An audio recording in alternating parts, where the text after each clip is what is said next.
Hello বন্ধুরা, সন্ধেবেলা আমরা আজকে আলু কাবলি খাবো, তার জন্য তোমাদের সঙ্গে একটু শেয়ার করছি।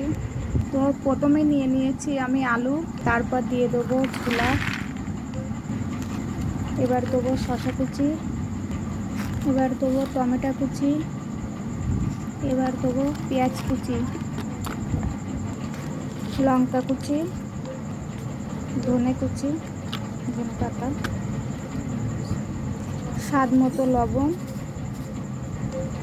তো এই মশলাটা কি ধনে, জিরে, শুকনো লঙ্কা বাটা দিয়ে দিয়েছি স্বাদ মতো। এটা শুকনো লঙ্কার গুঁড়ি, একটু লেবু, পাতিলেবু রস, শুধু পাতিলেবু একটু কম টক হবে, তার জন্য একটু তেঁতুল গোলা।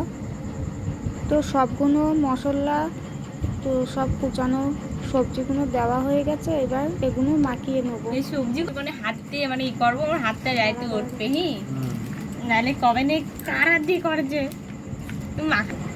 তো আলু কাবলি রেডি হয়ে গেছে আমাদের, এবার তোমাদের পরিবেশন করে দেখাবো। আমার তুলে নেওয়া হয়ে গেছে, এবার একটু সস দেবো, একটু ঝুড়ি ভাজা দেবো ওপর দিয়ে। দেখুন আমাদের আলু কাবলি রেডি। তো তোমাদের কার কার ভালো লেগেছে অবশ্যই কমেন্টে জানাবেন।